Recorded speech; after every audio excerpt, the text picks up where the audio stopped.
What's up, everybody? Welcome back to the Age Groupies, part of the United WeCast network. Each week, myself, Mike, Ergo, and Lindsay, Hiken talk about all things multi-sport and how to stop taking ourselves so seriously all the time. Today's show is pretty fun. It's Lindsay and I talking about our 2020 goals, the things we will be doing in the new year, and not huge New Year's resolutions, more about the stuff we can do every single day. So go ahead and subscribe to our podcast. Find it on iTunes, SoundCloud, Stitcher, Google Play, Spotify, all that stuff. And let us know, guys. Contact us, too. You can find us agegroupies@gmail.com. Let us know what you want to hear about. Give us some feedback. Also, get on there at iTunes and give us a rating and review. That would help us out a lot. All right, guys. Enjoy the show. Welcome back, everyone, to Age Groupies. Lindsay, what's up? Hey, ringing in 2020. Oh, yeah. It's around the corner for us as we record this. So, how you been? Good. I had an awesome holiday with the fam. My son, who's 21, lives with his dad on the East Coast, was out here. So that was really cool to see him. I got to spend some good quality time with Hilton. And my mom was out here and we just had a blast. And of course my daughter lives out here. So we all got together and went to Filoli, saw the lights, ate a lot of food that's not in my food plan, but whatever. And of course. Yeah. How about you? You know, I had a nice mellow Christmas and a nice mellow week with the family. So really liked it in comparison to years past where it's been a lot of stuff and a lot of people. So this is nice. That's cool. And then back in the day, it was like hangover time. Like, how can I get through this family thing so I can go do what I really want to do? Yeah, exactly. Well, looking forward to 2020. This year, we were talking about our intentions for the year, some goals we both set, and, you know, an A race we both have, and you know, why we have these goals. So why don't you kick it off and tell us what you have planned for 2020. Okay, cool. I mean, I always write down all of my intentions, and I don't say, what is it people normally do? Resolutions? Resolutions, right? I don't do that because, you know, maybe I'll do them or not do them or whatever, but I intend to. A lot of pressure. I used to do that, and then I would review my list, and I'd feel this sense of failure. And so now I write down my intentions, and when I review my list, as I did last night before writing I reviewed my 2019 list before writing my 2020 list of intentions. I'm able to see how far I've come as opposed to where I failed, you know? And so you can see what worked, what didn't. Yeah, and then reset. And of course, I'm rolling over a lot of them because a lot of my intentions in general are just in support of my overall goals for physical health, mental health, emotional health, spiritual health. And so they kind of support, you know, and moving my career forward, just whatever my goals are. A lot of my intentions are around supporting that stuff. So, you know, regular meditation practice and morning routine. So last year I set an intention of having a good morning routine, and this year, same thing. Getting up a little earlier than necessary to get to work, but in an effort to give myself time to meditate and just connect spiritually.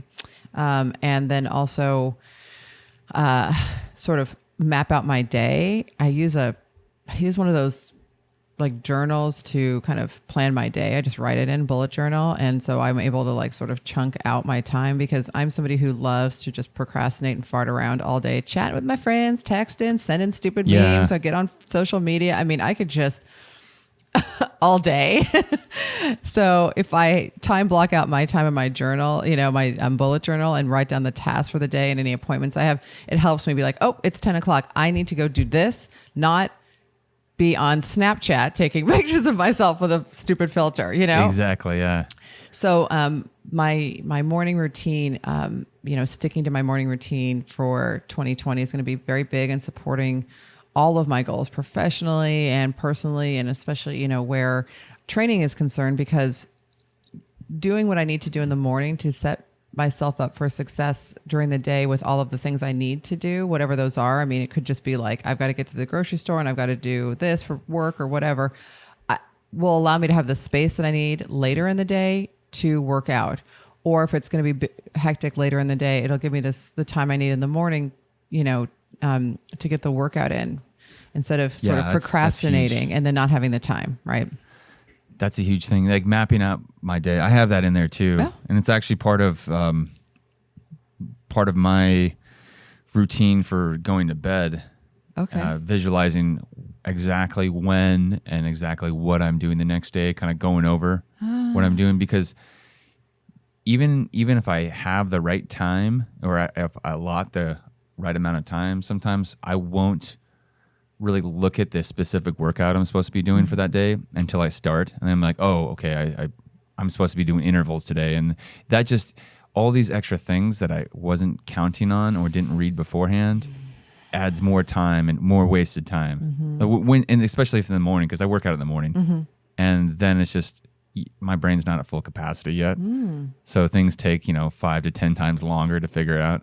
Now that I'm listening to you talk about that, I'm thinking of maybe a little readjustment. Maybe I should do my journal the night before. That way I can sort of map out what I need to do beforehand. I have a great article on that. Oh. Yeah, it's a great article. I'll tell you about it, and we'll post it up in the show notes. Yeah. But it's an article on Medium that talked about the awesome pre-sleep 30-minute routine. And so if you chunk it into 30 minutes, the first 10 minutes will go to journaling. So I'll write down, remembering what I did throughout the day, writing it down, just kind of going over the things I did or didn't do. And then also reviewing the progress to see how well I did in accordance with my stated goals. Like, did I do the workout right? Did I spend family time well? Or was I, looking at my phone the whole time when I was supposed to be hanging out with my kids? And so I can look at, okay, here's what I did well. Here's what I can improve on. So that's the first 10 minutes. Second 10 minutes is review tomorrow's calendar. So what time I'm working out, if I have big meetings, when they are, what time I'm going to be working on specific tasks, when I'm going to be taking my kids to their sports or after school stuff. And then this usually, according to this article and my own experience too, is it relieves a lot of anxiety about upcoming tasks because you know when you're going to do it. So then it helps you sleep. So you're not tossing and turning, wondering, oh my God, when am I going to do this tomorrow? I have so much stuff to do. You already have it mapped out. 20 to 25 is you lay out your clothes for the next day. So throw out my work clothes, put out my workout clothes, exercise clothes. That's been a winning thing that I've done before. It just saves so much time because it can take me, like half an hour to figure out to put on cycling shorts, just in the morning if I'm dragging ass. So lay it out before and then I'm done. And then 25 to 30, visualize the day in detail. What I'm going to do, the steps I take as soon as I get up. And maybe it's visualizing the specific drills I'm doing a swim workout, whatever it is, just visualizing those things. So then I've already done it in my mind. So I don't have to create it or invent it the next day. I love that. I do some of those things already. I have a thing. I don't know. I heard about it. I would do journaling already, just like a quick thing of how my day was. But I just, not that long ago, heard about a 5-year journal. Have you heard about this? No. Okay. You can get them on Amazon. It's super cheap. But it gives you just a little space for one line. I mean, just a couple lines for each day.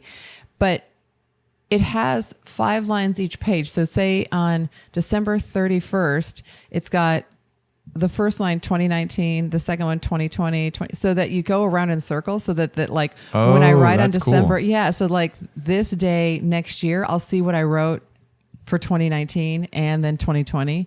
And then the following year, I'll see 2019, 2020, and I'll write in 2021. So you can kind of compare literally really cool. Day by day. And it just is a short little summary of whatever you want to put in for that day. So I've been doing that at night.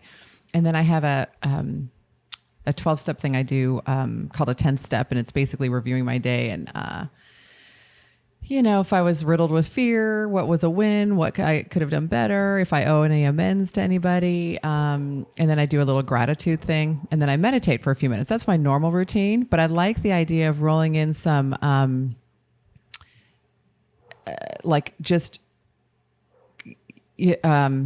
what's the word I'm thinking of? Just some tasks that I could do then instead of in the morning. That will save me time. So like getting my right. clothes ready. When you're more effective at thinking of it. That's great. Yeah. I think I'm going to roll that in actually. So that's cool. Yeah.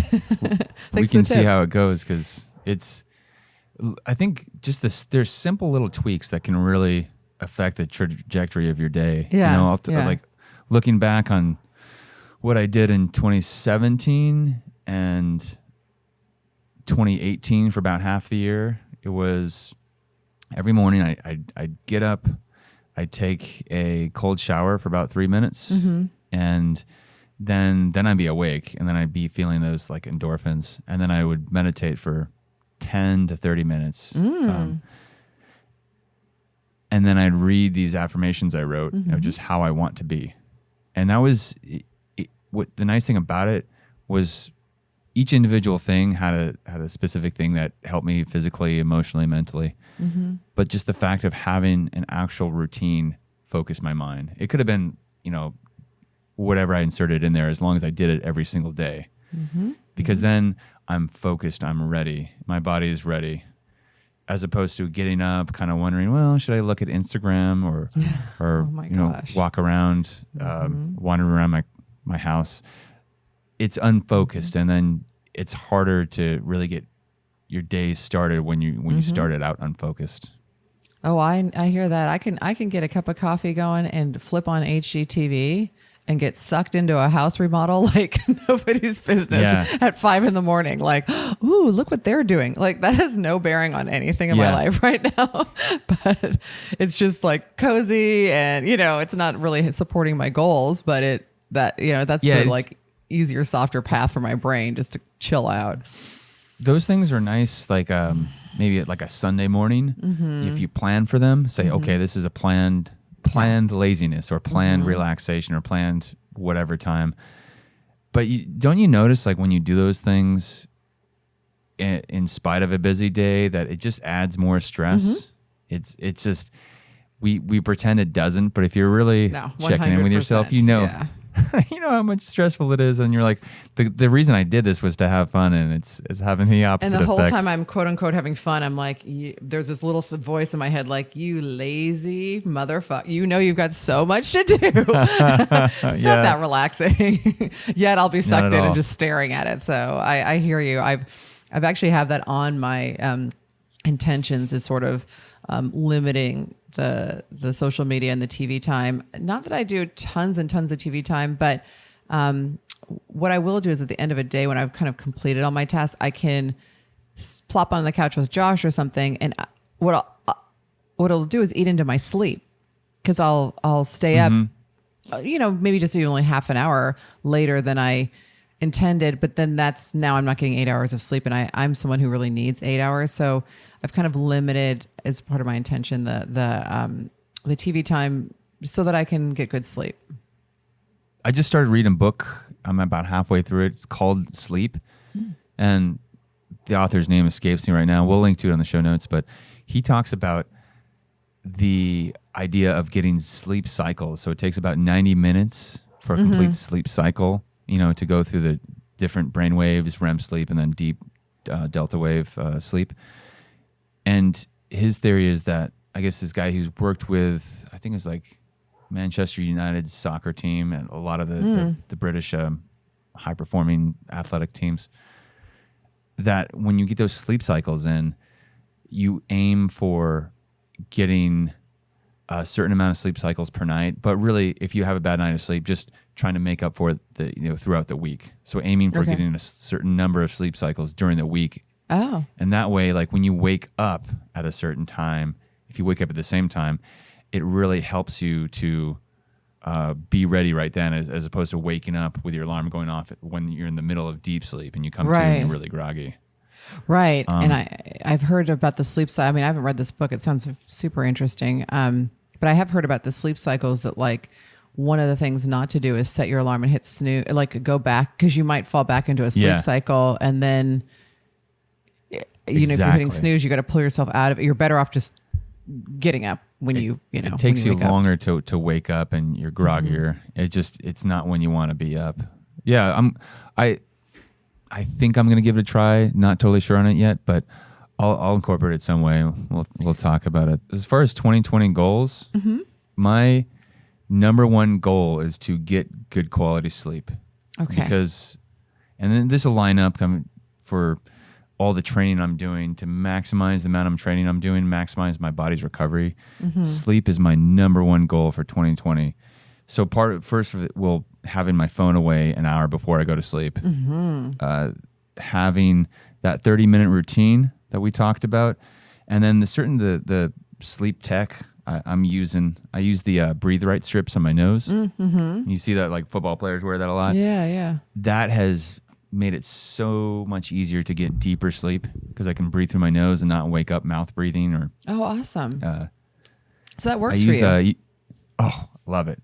Love it. Yeah, it really opens my nose up. You heard of the chili pad? No. It's pretty expensive. It cost me about like $1,000, but worth it.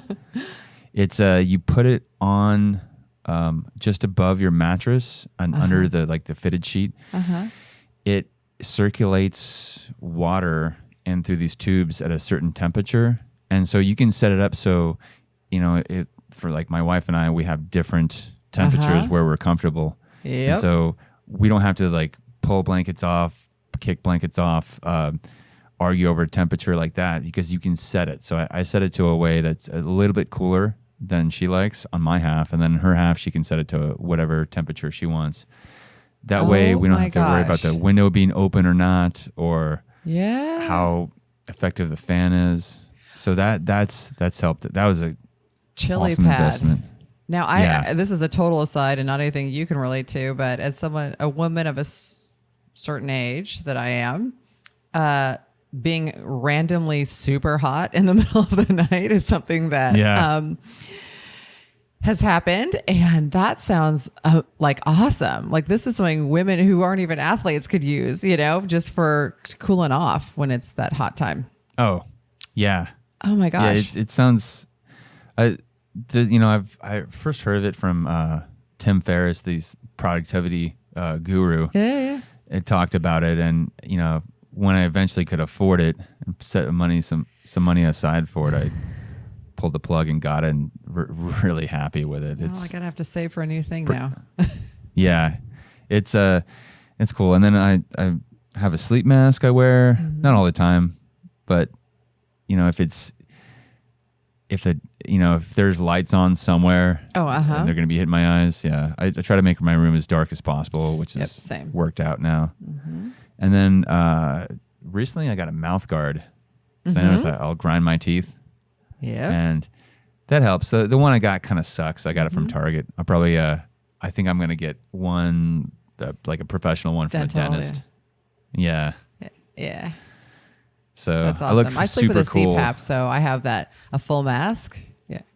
Oh, nice. You look like a fighter pilot. Well, when that's you sleep. same. That's what I was gonna say. Like, you sound like me. Yeah. I was gonna say. I was gonna say you're entering my territory now with all the headgear. Yeah, exactly. Oh, you know what? The other thing. But hey, whatever works. I do. I just got into it again. I just ordered some new glasses. They are the blue light blocking glasses, and that helps a lot. Yeah. I even if I'm watching TV at night or looking at my phone, it's not as good as not doing that. Right. The best is just not to do that, but it happens. Hard to avoid a lot of times. So just having them on for like after it's dark, has helped my eyes out a lot. So I wear those at night too until I go to sleep. Yeah, that's awesome. I wear glasses and they have like a somewhat of a blocking already on them, and then I can't make it dark and look at anything. It just it just freaks me out. But I'm with you. I have the blackout curtains. I use a you know what? I use a gravity blanket. Have you used that thing? Have you tried that? No, there's like those heavy. They're super blankets. heavy. I have like a 20-pound gravity blanket. It just presses on me. It's so good. It's like a cocoon. I might need to do that because my sleeping situation, my son is always like kicking off blankets, and he won't be able to kick this one off unless he starts lifting weights. I bought one for each one of my kids for Christmas. I mean, they're adult children, but I love it so much. And I just basically was like, it gives you the feeling of being held, like, you know, like in that. a way that's, and I told him, I'm like, this is like me holding you while you're sleeping at night. And they both were so stoked. You know, my daughter said she's like, I get home from work and I just get in my bed, like under it and watch TV and just start like hanging out. Her boyfriend's like, you going to come out from under that thing? But then she said she caught him with it the other day. She came home and he was like cocooned in the gravity blanket. So check it out. Yeah. I want to. Let's ask our listeners too. Who's used a gravity blanket or one of those weighted blankets? How do you guys like it? Or a cooling? What's it called? What's it? Chili pad. Chili pad. Yeah. If you have the chili pad and the gravity blanket, and some sort of oxygen, like you know what I mean, nose thing or CPAP. I mean, you're basically in your own little deprivation chamber. It's perfect. Yeah. I'm trying to take this sleep seriously. And I mean, there's other things that go into it. Obviously, not having coffee super late. Yep. Do you have an hour target, like an amount of time? For sleep? Mm-hmm. I do pretty well with 7 hours. Okay. But I don't know if I do better with more. I'm going to kind of track it and see, you know, see how many sleep cycles I can get and what works. Because my balance is I do all my working out in the morning and or like on my lunch break at work, which is usually just running, right? Or maybe a swim. So I need to get up pretty early to do that and then have breakfast ready for my kids before I leave for work. Okay. So my balance is trying to go to sleep early enough to where I can get quality sleep and wake up early, but still, you know, have some FaceTime with my wife at night and not wake up so early that I'm not getting good quality sleep. Right. When I'm tired during the day. So finding out exactly where that is, what's ideal is probably going to take a month or so to dial in. Yeah, that's a good point. Rolling the partner into this equation because my partner and I don't share a bedroom. We're both, I mean, I've got the CPAP and it's just like a whole thing. So we each have our own room we own our house together and we've been together about a decade, but we just sleep in our own rooms. Unless I have like family visiting and then I sleep with him. Or unless we randomly want to, but, in general, we sleep in our own rooms, which is great because it cuts out a lot of that stuff you're talking about. Like I can have the fan on window, whatever I want. Right. But, and we can go to bed at whenever we want and get up and it's fine. But, if I'm going to go to bed earlier, I do need to be conscious of like making sure that I make time for him in my schedule because I could just get up early, do all my stuff, come home, whatever, be tired, want to go to bed early. And like, there's no Josh anywhere in that. And especially for us, you know, we aren't in the same room. Like, so we could just roommate it up all day. And so I think it is important. Yeah. That's an important part of health and well-being is FaceTime with, you know, your partner, FaceTime with important people in your life because it's funny. And I've done this a lot. I've focused so much on, you know, nutrition, exercise, meditation, and all these things. And in the attempt to have, you know, superior wellness. And then I've neglected relationships. Right. And then realized, oh, wait, that's a very important part of happiness, satisfaction, and wellness. Yeah, it is. It is. It's interesting. The longer you're with somebody, the more important the relationship really is, but the more apt you are to just kind of take it for granted. And, right. You know, because if it's not going well, then that adds stress, which actually takes away from your training goals because your body's not recovering because you're like, you feel that tension in the house. And that's right. It's counterproductive. So. Oh, and trust me, mine will let me know. I mean, if he's feeling neglected, we all know about it. So, you know, it's like he doesn't say anything for a while, but when he does, I'm finally like, oh, you know, sorry. Yeah. Like during Ironman training, he was like, hello. You know? At some point I was like, oh, I'm sorry. I'm just completely focused on my own goals. So, but you're right. It's like, I have to make sure I remember it because I do want to get to bed at a certain time. But if at that time I haven't even spent any FaceTime with my partner, you know, then no good. So yeah. Now I'm coming at him at like 6:00 at night, like, hey, and he's like, what are you doing? I'm like, I'm going to be in bed in 2 hours. So I'm going to spend time with you right now. Yeah. Yeah. That's another one of my intentions for the year is to have consistent, good quality time with my wife, because, you know, we have opposite schedules in a lot of ways. Like after the kids go to sleep, she likes to stay awake and watch HGTV and Chopped and all that shit. You know, I'm with you, girl. Yeah, exactly. And I'll hang out and do that sometimes, especially if I'm not training or tired. Right. But I like to go to sleep early and get up really early, like 4:35 at latest. Yeah. So finding like, you know, a night a week where we go out and do something, or even if we just stay in and do something, because the pieces can be put together and just take some intention. But it's so worth doing. It's so worth doing. And I'll modify my last answer of needing 7 hours of sleep. That's if I'm not training. If I'm training, like if I'm doing full on triathlon shit, I need 8 hours.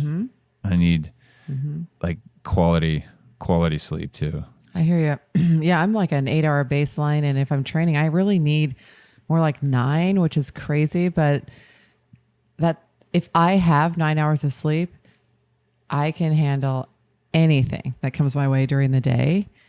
Yeah. If I'm 8, I can get through it, but it might not be pretty. It just depends. But getting 9 for whatever reason seems like such a chore. But I was listening to, you know, we've brought him up so many times in this podcast, but David Goggins, and he's like, if you're sleeping like 8 or 9 hours in the night, like there's still a lot of time. Like, so you're working, like, what are you doing with all this extra time? And I was like, what am I doing? And it goes back to what I was saying before. It's like, I'm farting around on social media. And I'm not saying social media is bad. You and I both love, especially the Instagram, but it's not bad, but it's like, I know that I spend at least an hour doing of no value on Instagram and Facebook, just scrolling, or Strava and giving kudos, and that's fine. But it's like that hour could be an hour of sleep, you know? Yeah. Right, exactly. And this thing is, you can do that. Just plan for it, and you can put that, like, I think Tim Ferriss calls it chunking, and it's a pretty popular concept with high productivity individuals. But you do that all at once, or you answer emails just at certain times of the day, and so you're not just jumping back and forth and losing focus. Because that's I always have this picture in my head of this of trying to do too much at once, and there's definitely been times where I'm trying to shave and like my shirt's like half buttoned. I haven't like notched up my belt. My shoes are on, or one of them's on, and then I'm trying to like listen to a podcast at the same time. Wait, I'm getting one none of these shoe done, on by the and way. you're doing other stuff. That's well, this is like in my bathroom, so I'm walking and like I was like, oh, look at all this stuff I'm trying to do all at once, and none of it's being done well, and it takes longer because I'm unfocused.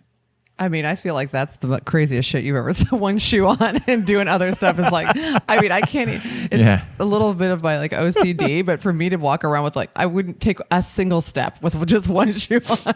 It would drive me nuts. Yeah.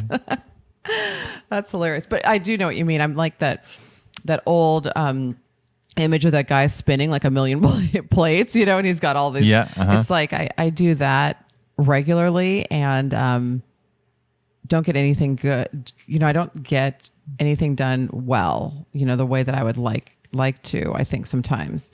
Or it just takes me longer to do any one thing because I'm doing a million things. So what are the things you did well in 2019 that you're going to carry over? Well, I finished Ironman, which was a huge, like lifelong goal for me. So that was a big one. And one of the things I did well with that, and I was going to bring me into my next sort of like big intention, is that I did the training. I was disciplined with my training. Now, I had intended to do all of the training that my coach, you know, that Tim set out, but obviously I got injured. So I had to adjust for that. But outside of that, like I was disciplined with the plan.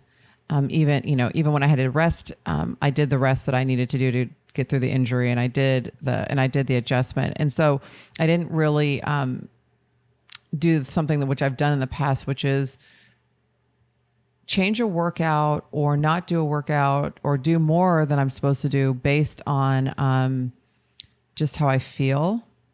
Like, I think, and not be disciplined. Like, I'm tired today, I'm not going to do it. Or, I feel great, it calls for an 8-mile run, I'm going to do 15. I just was disciplined with and trusted the process. So that's an intention I'm rolling over into 2020, but I want to extend it to other areas of my life. So just being disciplined and trusting the process is on my intention. It's probably my number one intention.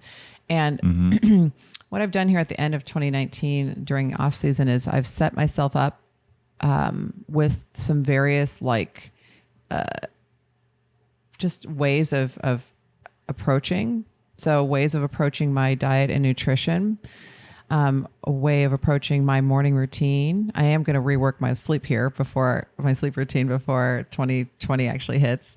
I have someone helping me prepare, a coach helping me prepare for all of my goals. My big A race, of course, is Trans Rockies Run. So I have and then I have some big professional goals, and I do have a roadmap to reach those goals. And so in all of those areas, like professional development, personal development, athletic, and then just with my overall mental health, spiritual, and physical health, I have sort of already laid out the path that I need to follow. I've done the research, I've talked to the experts, and I know what I need to do to support my goals. And so all that's left for me to do in 2020 is to be disciplined and trust the process. And it's kind of nice because I don't have to think it up on the fly. It's like, this is how I'm eating. Yes, exactly. If it's not within this, how I'm eating, it's not for me. If this is the workout my coach put on there, I don't have to sit in judgment of whether or not I feel like it or not. This is just what I'm going to go do today. That's what Melissa Urey told us about her training plan for Uberman and everything. Her coach just told her, don't think about it, just do it. Yeah. For a lot of the things, because your mind is going to fight you on some of those when a little stress or hardship comes through. The consistency, seems to be key. Doing small things every single day or 5 days a week, whatever it is, in the long haul is going to be way better than a sprint effort with a relapse and a sprint effort and a relapse. Yeah, because you and I both have spent a lot of time overcoming challenges, and I think that's been good for us in terms of us being able to really dive deep on who we are and what our goals are, what brings us joy, and how we want to be in the world. And so I'm really grateful for that. I'm grateful to have been a drunken hussy at some point in my life, because now I know, it's given me a sense of clarity that I don't, that I don't think I would have otherwise had. But, so for me, it's like, I'm clear on how I want to be in the world and what my goals are. I'm clear. And, so once you're clear on what you want, you can go out there and find out how to do it. And then, but none of that is not figuring out what the goal is and figuring out the pathway to the goal is not the hard part. The hard part is getting your own brain to continue to want to do the thing that you want most. Because I have a default setting that I will give up the thing that I want most in life for the thing I want right now. Sometimes, a lot of the time. So right? I don't want inflammation in my knees anymore. Right, exactly. So I quit eating sugar and flour, and my knees have felt 1,000,000 times better. And some of the extra weight that medication I was on is starting to come off. So I'm very clear on what I want. I want to continue to run, and I want to perform, in my sport for the long haul. In order to do that, my knees need to be better. right? This is just an example of one of the things. It's like, I know what I need to do. My brain wants to give all of that up to eat some red vines right now. You know? So for me, that's why I put these sort of like roadmaps in place in the various areas of my life. And then the intention is just be disciplined and trust the process. Like, trust it'll work if you just do it. I don't need to like judge about it today. Like, I don't need to worry about it today. Like, I'm never going to have another red vine. That's not even, who cares right now today. I'm just going to do what what I set out to do. And, that's worked for me in the past. Like, that worked for me in sobriety. Like, just don't take a drink and trust this process, and just don't fight about it. Don't worry about how you feel about it. Just don't take a drink and trust the process. And like 16 years later, I'm still sober, and I've got this like magical life. Right. So but I still have that brain that's like, fuck it. Let's go with red vines. Oh, exactly. And I think I mean, that's a good segue into talking about the way to set up intentions, goals, or is to connect them to a reason why. And usually if that reason why is there's three different levels of it. There's the external validation of like, well, if I do this, I'll look better and people will find me more attractive. Right. Or if I do this, I'll feel better and I'll get more satisfaction out of life. That's the internal. But even the strongest one seems to be something called pro-social, which is if your values or your goals align with a cause that helps other people. So if I do this, whatever my plan is, I will be a better father, a better husband, a better example for other veterans, all these other things. And I can see, okay, this is bigger than just me. So those three things can all be there, but the strongest one is if you have a pro-social one and see how this benefits other people. Then it makes it easier to stick to it when, you're at Safeway on Friday and you see the $5 Friday special, tub of red vines right there. You sent me that picture a couple of weeks ago. I was like, no, Mike, no. I didn't do it. Don't worry. I saw it. I was like, nice try, Safeway, you son of a bitch. I know. Those evil corporations trying to get us to eat all that cane sugar. Yeah. Yep. No, I agree. And I definitely have, the internal, like, I will get more satisfaction of life if I do these things. And I have the external, like I've got my teammates and stuff, and I definitely want to go be faster, be better and compete with them. But for me, I think 2020, it's just all about the family and my wanting to support my kids and inspire my own children to have their best lives. And they're adults now, and they're starting to get into that phase where like they're making decisions that will affect the rest of their life, like for real, because they're grown-ups. Yeah. And so I just kind of want to show them how adulting's done, and then also, support them in that, like support them financially as well as, emotionally and mentally, whatever. So yeah, cool. So that's my why for this year. What about you? Well, a practical reason is I need to be mentally, spiritually, and physically fit for Kona. Yeah. That's a big one. That's a big one. And I realized I was talking with my own therapist the other day and talking about how I perform a lot better when the stakes are high. Like if I don't have to work out, I'm not going to work out. Yeah. That's shocked a lot of people when I've told them that. But unless I have something to train for or a reason to do it, I'm not going to just show up at the gym. I might go on a hike, but that's about it. I'm not. I like hikes too. Yeah. Yeah. I'll think about swimming and be like, another day. Nope. All right. And my big why is that I've gotten to see people in my own life and people who have connected to me, like other veterans and first responders who've connected to me through social media, just saying that, oh, I saw that you did this and it inspired me to make a change in my life. And so I did this. And I still have a lot of friends out there that haven't fully come back from deployment and are really hurting. And so I just know that if there's anything I can do to offer some hope to people, it makes me feel really good. Yeah. Especially hearing about that. And I just know that it makes the life better for people around me when I'm living in accordance with my values. So that's important to me. Like I want my kids to have a good life. So absolutely. Connects to it. Let's talk about a couple practical reasons or practical ways people can implement some of these things. Okay.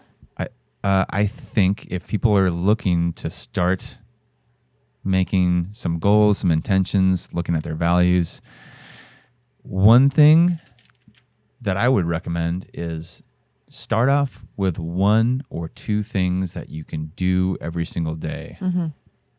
You know, it is easy around this time of year, around January, to load up with all these ideals, these things that you might be able to fit in your life if everything goes perfect. You know, you hit all the green lights.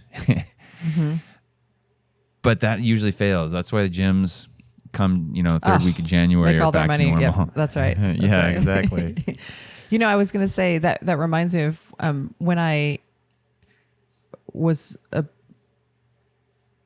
when I was about to, when I was starting to try to get sober, the week leading up to my last drink, I didn't drink, and I decided I'm quitting. I wasn't doing any drugs, but I was like, I'm not going to do drugs, but I wasn't. But I was like, I won't do those. I'm not going to drink. I'm not going to smoke cigarettes anymore, which I was smoking. And I'm going to quit eating meat for some reason. Threw that in there, right? Like, let me just be Buddha right now.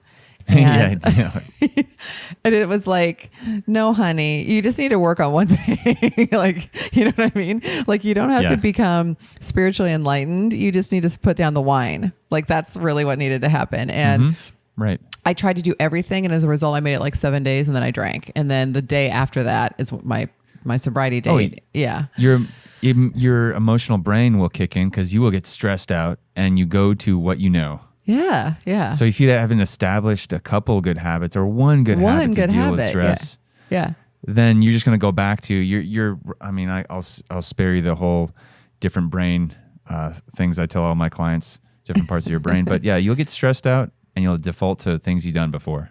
That's right. And that's what I did because it was like, try to do. And so I went to, went and got help the next day after I drank again. And they were like, let's not try to do, it's like, you know what I mean? I'm like, well, I'm joining a gym and I'm going to not drink and and they were like, running 10 miles a day. Right. How about thank you letters to everybody in my life every single day.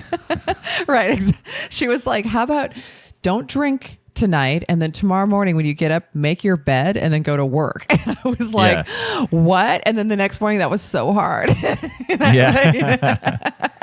But it's like, and of course over time I did all of those things, right? But I didn't do them in that moment. And so I agree. So the consistency of anything, however simple it is, it's something to build on. You can't jump from nothing to 5 really time-consuming, difficult habits.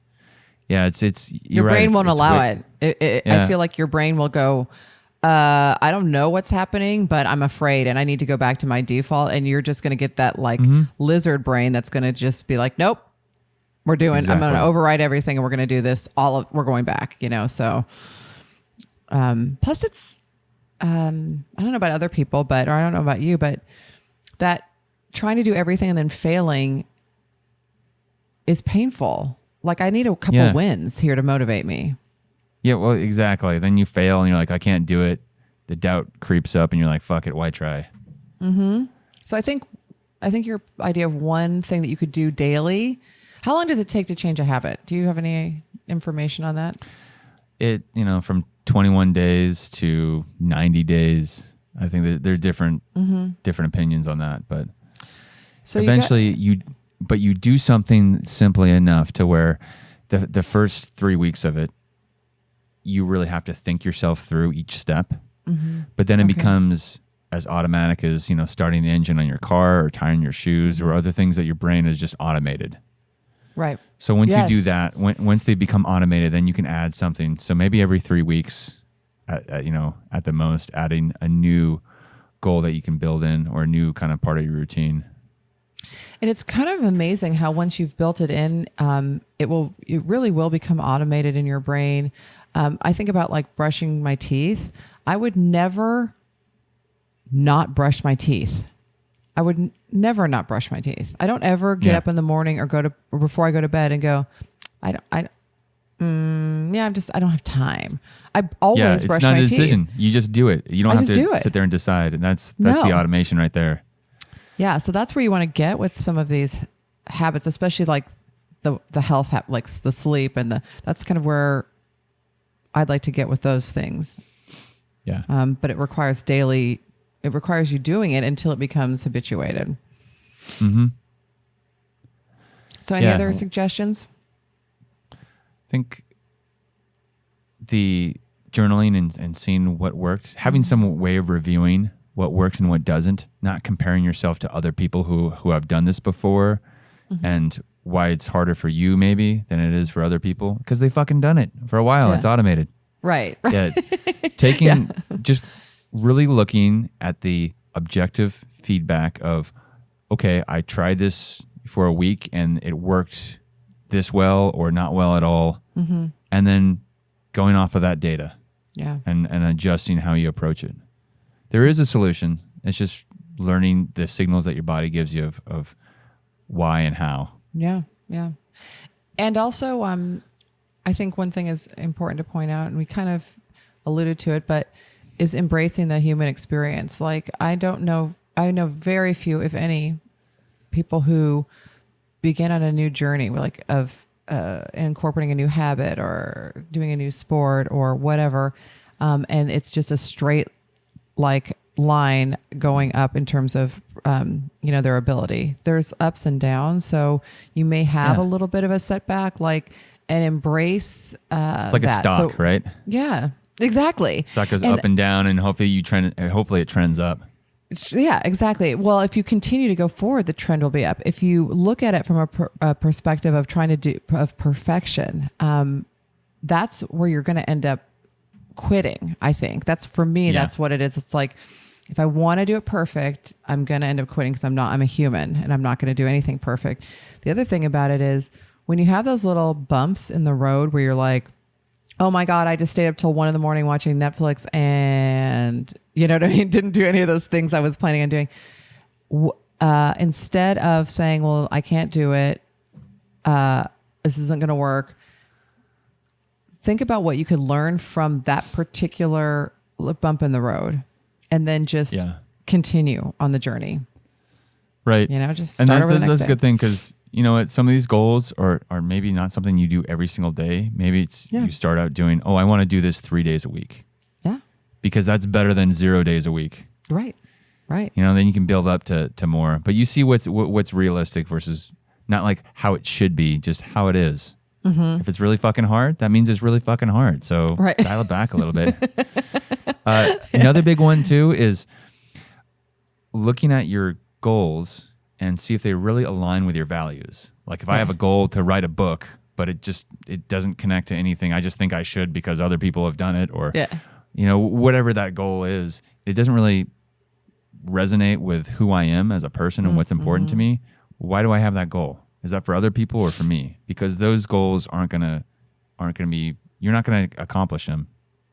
Yeah. And if you do, you might not be happy because you're like, I did this thing that other people did to be happy and it didn't satisfy me. Yeah, because they're different. And I think social media and FOMO, fear of missing out, really plays into that. At least for me now, I see someone doing something on Instagram that looks friggin' amazing, like what, and so you start thinking, well, I should be doing that, But so I would recommend shutting down all the media for a little bit and sitting alone with yourself or hiking or running or whatever you do without any kind of input from media, whether it's that's a good one. Audio. Yeah. I mean, this is a podcast. We're not telling you never to listen to podcasts, trust me, but I'm just saying, a little bit of time so that you can think about what your goals are, because I'm influenced by images and what I hear, and I don't want that to be part of my goal-making my goal-making process, because I'll end up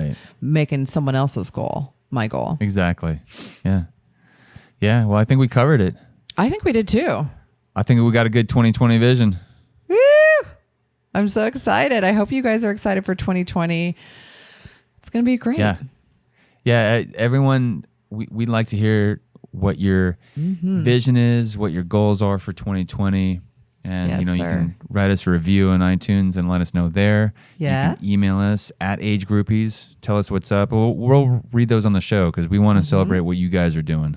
Yes, email at agegroupies@gmail.com or on Instagram or Facebook at Age Groupies. Let us hear what you're doing in 2020, and we're so excited to be on this journey with you. Cool. All right. Peace. Later. Bye.